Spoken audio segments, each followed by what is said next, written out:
Production funding for Ruckus has been provided by gifts from Dave and Jamie Cummings, the Hartwig family, Barbara and Peter Gattermeyer, the Courtney S. Turner Charitable Trust, John H. Mize and Bank of America N.A. co-trustees, and by viewers like you. Thank you. Welcome to Ruckus, our weekly food for thought fight over the news of the day and the trends of the times. I'm Mike Shannon. The Ruckettes join me shortly on our topics this week. A Kansas City Star columnist predicts Tuesday's election results. A New York Times columnist predicts a second term for Trump and a sly way to enhance the mayor's power, plus roast and toast. But as usual, we start with our Newsmaker segment and focus on the gubernatorial race in Kansas. Primary election day is next Tuesday, August 7th. Joining us now to talk about her campaign is Democratic gubernatorial candidate, State Senator Laura Kelly. Senator Kelly was elected to the state Senate in 2004.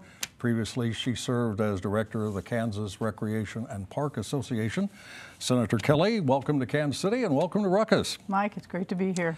You are the only female candidate in the gubernatorial race on either side. I noticed. Yeah, I bet you did. Does that surprise you or disappoint you?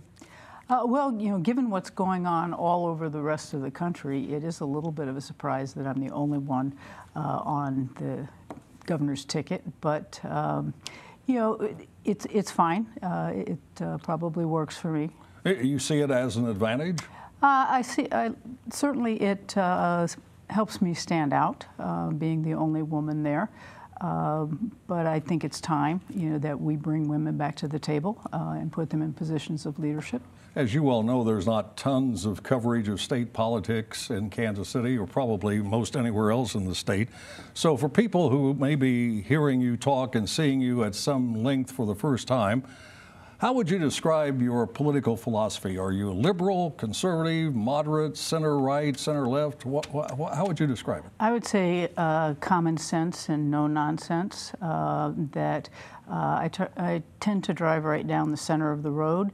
I think my trademark is my ability to work across the aisle with my colleagues of the opposite party to really craft good common sense public policy for the state of Kansas. I think you've cast some votes that Republicans might like. You've been pretty supportive of expanding gun rights, have you not?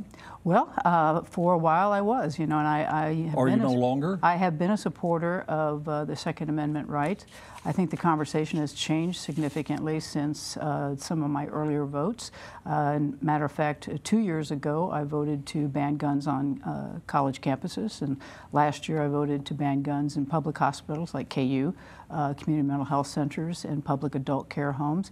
This past session, I voted to take the guns from the hands of people with domestic violence convictions. I also voted for another slew of amendments that would have really reinstated some gun sense policy in the state of Kansas. If I recall correctly, you voted in support of the Kobach proposed law that became a law that people needed to show proof of citizenship before they could register to vote. Am I correct? You are. Mike, I've always been a major supporter of voting rights for folks. I also saw the need to secure elections. So that vote was meant to do exactly that.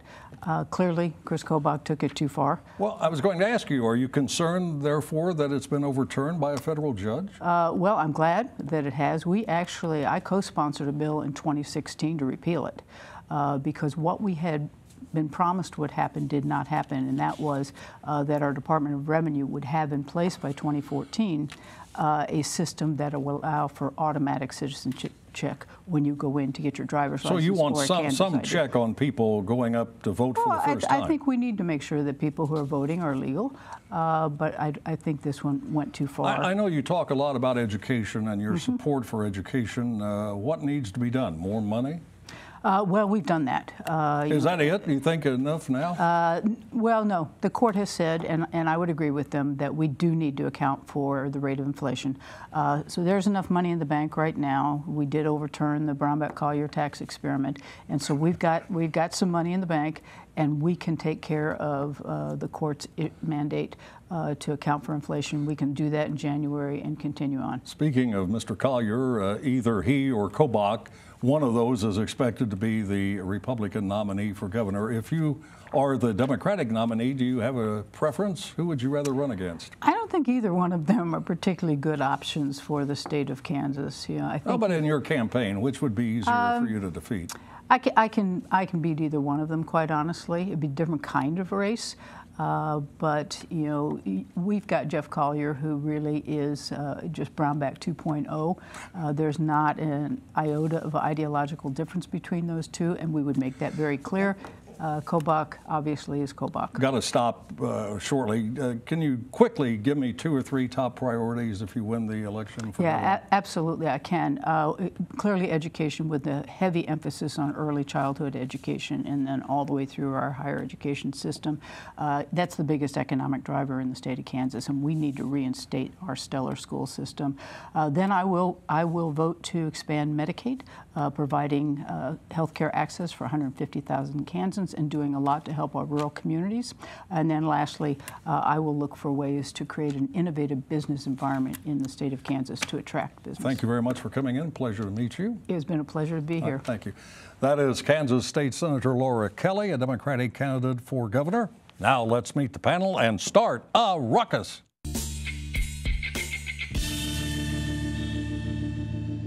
Terry Riley is a former councilman and now runs Transformation Consultants. Steve Rose is a Johnson County civic leader and a columnist at the Kansas City Star. Mary O'Halloran is a media and communications consultant. Patrick Tuohy is director of municipal policy at the Show Me Institute, a free market think tank. Good to see all of you. Thanks for coming in. Special thanks to Patrick, filling in at the last minute for a panelist who had to cancel his appearance. Well, even though there is no shortage of folks running for governor and other offices in Kansas, Steve Rose says there's an enormous lack of voter interest. While there is polling that suggests many voters are still undecided, Steve has, as in years gone by, fathomed the outcome of the Democratic and GOP gubernatorial primaries well before Election Day, and he's not happy with his judgment that Chris Kobach is going to be the Republican nominee. So, Steve, how did you come to that conclusion, and why does it make you so unhappy? Well, let me correct one thing right away that I was wrong about. In checking with the election commissioner in Johnson County, I find that the registration of voters is higher than it's ever been. Great. And there has been a substantial increase in the number of Democrats who have registered. So I wanted to clear that up, because it's people are not asleep, and I think it's because of you've got these hot races that are going on with the Democrats, and it's created some interest. Kobach has his followers, and I think it's just I am not a Kobach fan by a long shot, but it's hard for me to see where he is not the nominee. I think Collier is still not well known, even though he is the governor right now. How can he not be well known and be the governor?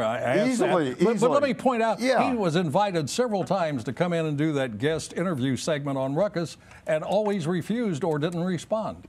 Yeah, he's kind of a low-profile kind of guy, and I think that it's showing up.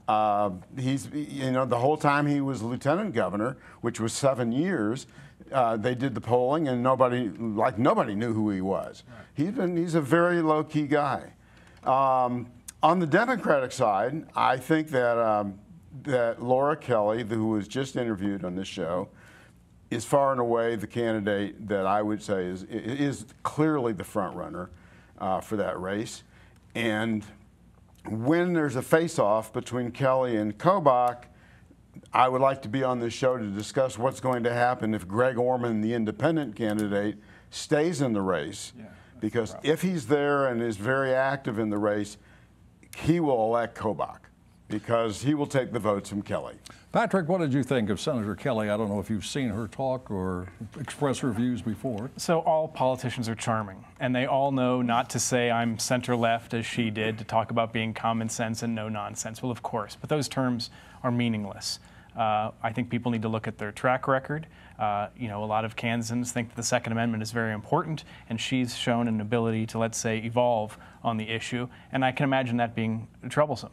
But you know, all these people are charming. It's part of their job to be charming, and so I try to pay less attention to the personality. Let me ask you about that front page story in the Kansas City Star this Thursday morning, and the editorial, the lead editorial about Kobach and his involvement with cities where he has gone to work on immigration reform. Sure. Think it's going to damage his chances? No, I don't know. I suspect the people that follow Kobach like the idea that I mean, this is one of the reasons why they follow him. He's been an active participant and a national leader on the issue. Mary, are you a big Laura Kelly supporter?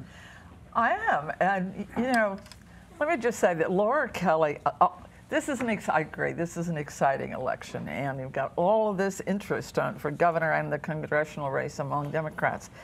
Laura Kelly has managed to be a leader in the legislature while in the minority, and you know what that indicates? It indicates a style and a kind of common sense way of approaching things. I have never heard anybody criticize Laura Kelly's performance as a Democratic leader in the Kansas Senate. She is so highly If she's the nominee of the Democratic Party, I bet you hear a lot of criticism about her in the fall election. Let me go over here, Terry, for a second. You're watching from Missouri. Any thoughts about the governor's race? I mean, I think she'll make a great candidate, and just like he said, if Greg stays in the race as an independent, that could be a problem.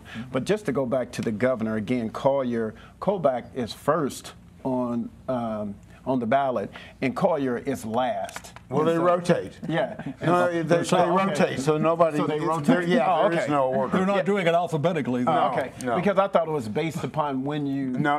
Okay. All right. Before we run out of time. It's just randomly rotated. Yeah, before we run out of time, But Steve. that's still a problem. Yeah. Steve, you made a prediction in the 3rd District congressional races as well. Yes. I predicted Tom Nierman would be the Democratic candidate. He's a school teacher. And right? he is a school teacher. And I think that, Kevin Yoder is not only the candidate, but ultimately I think he's going to beat any Democrat who's coming out of the congressional on the Democratic side. You know, leading into the 2014 elections, if you did nothing but read the Kansas City Star, you thought that these were going to be competitive races and that the Democrats were going to do well. And then you wake up the day after election and you find out, oh, Kansas voted all Republicans on statewide, and of course they did, and of course they're going to this time. Well, let's remember that the congressional district we're talking about went to Hillary Clinton. So, by 1 point, yeah. Well, by whatever. She won. Whatever, by 1 point. But 1 point is something, and it's it's enough 1 to point. win it. Really, Kevin Yoder has made some really dramatic mistakes lately. His screw up on the immigration stuff is really quite amazing. He's going to pass an amendment from a Democrat in North Carolina to be more open and liberal about immigration, and gave a speech for it. It passed.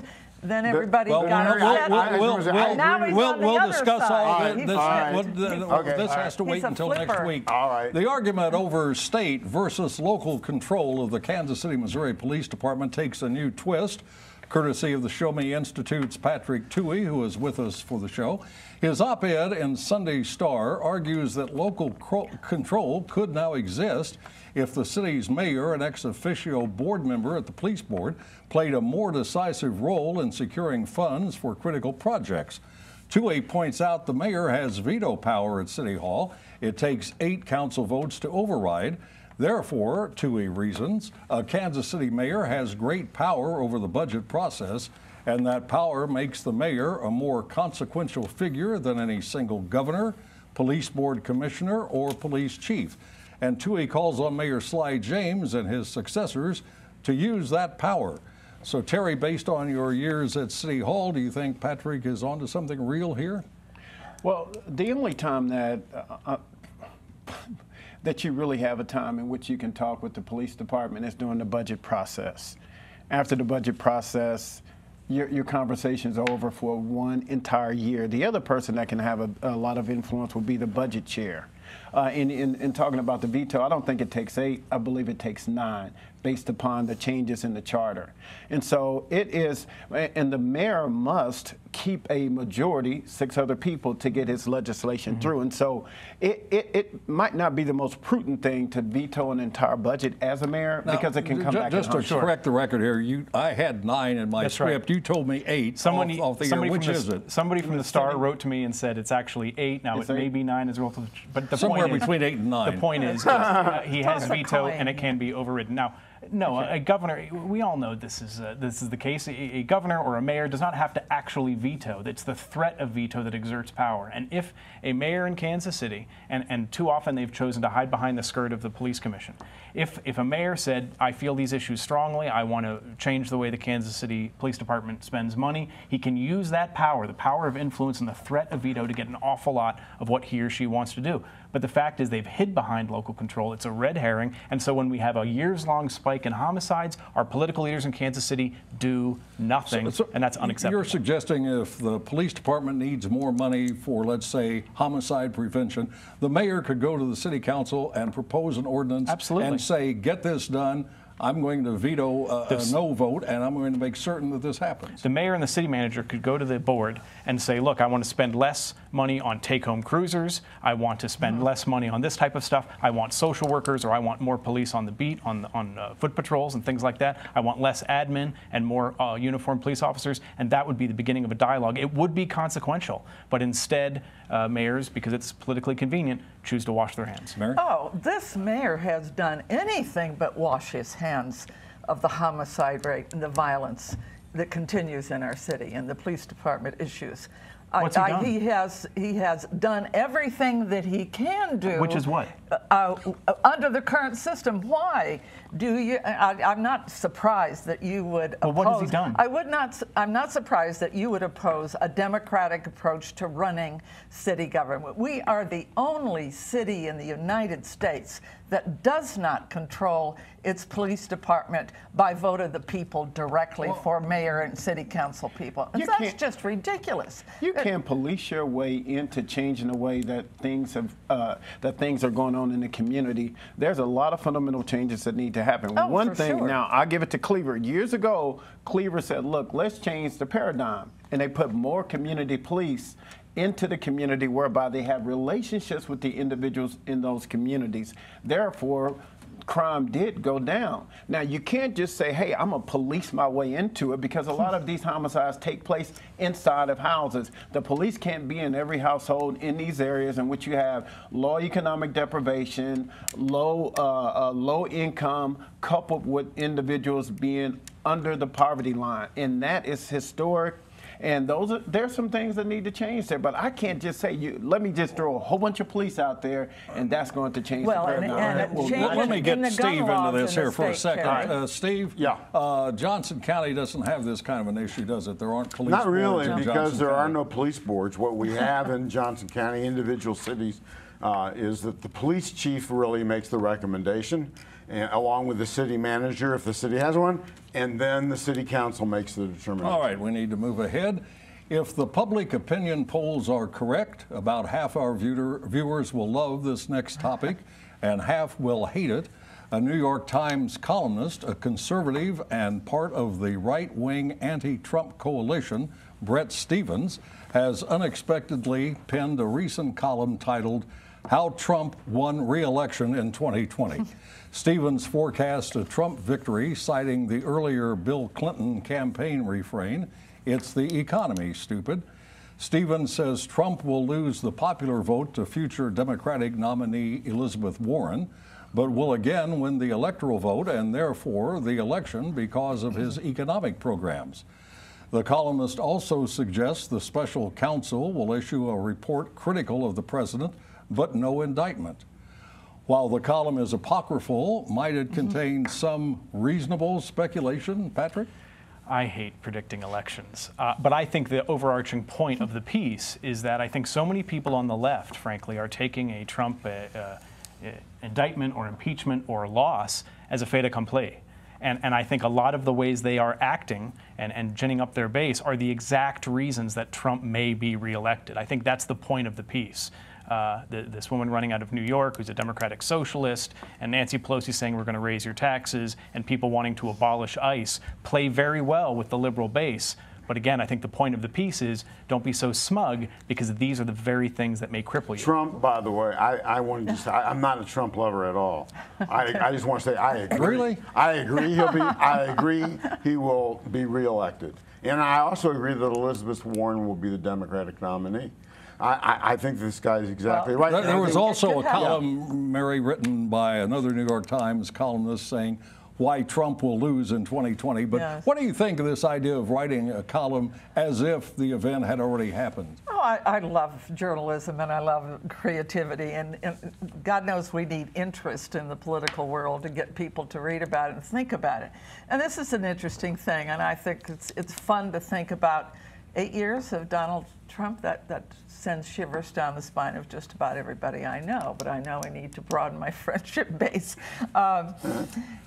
What will happen is that Democrats are going to take a look at exactly what happened when we won the popular vote and did not win the election. And that was that we neglected certain parts of the country, and lots of Democrats were so sure that Hillary Clinton was going to win that even a percentage or two in Michigan, Wisconsin, and the other Great Lakes states would make a big difference. So no, I don't think he's going to win. I think you're going to see a country that is, if he is impeached or if there is any other major kind of legal trouble that lingers into the 2020, then I don't think there's any way. Do you think Elizabeth Warren is the likely choice? I don't think so. You don't think so? Absolutely not. I mean, it's not my choice. I'll say that. Going back to your point, the same, and I really appreciate that, Patrick, the same raise your taxes, thing about tag for the former speaker.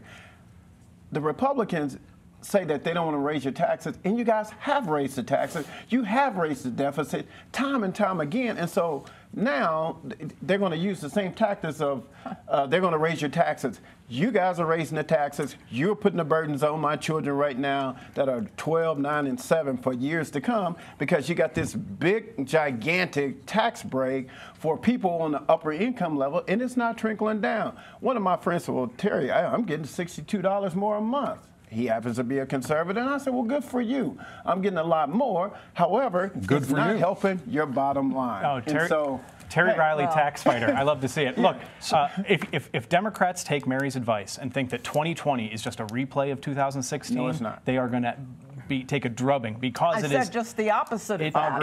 It is those states where unions have done well, where people are making more, that are going to matter. Steve, you said you think Trump can win again in 2020. He can. Will the economy be the decisive factor? There'll be, I think, two factors. That'll definitely be one, and I think the other is the Democrats are going to fragment themselves. Gone too far left? I think that the progressives are going to take control, and I think that's what's going to sink the party. It's not acceptable to enough Americans. Steve, do you really think that a candidate, a president with as much trouble as this guy is in on, it's possible. I'm going to answer your question. Never having been more popular than 40% maybe, or it doesn't matter if Bernie Sanders or someone like him, or someone like him. No, Elizabeth Warren's like him. We're going to go toward the middle, and we're going to select a candidate. Oh, I don't know. Who's the middle? Yeah, laugh all you want. Joe Biden is the only. You said we couldn't elect a Now we're not going to the left or the right or the middle. We're going to go to the soapbox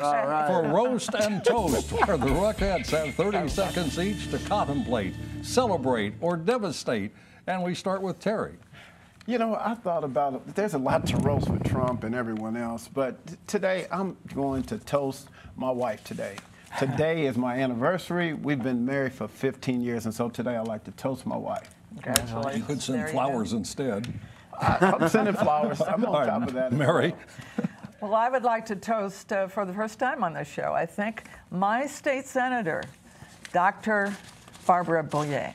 Dr. Bollier has done something in the state of Kansas that hadn't been done for a while, and that is a moderate Republican with a big fan base. She's a very popular politician and state legislator.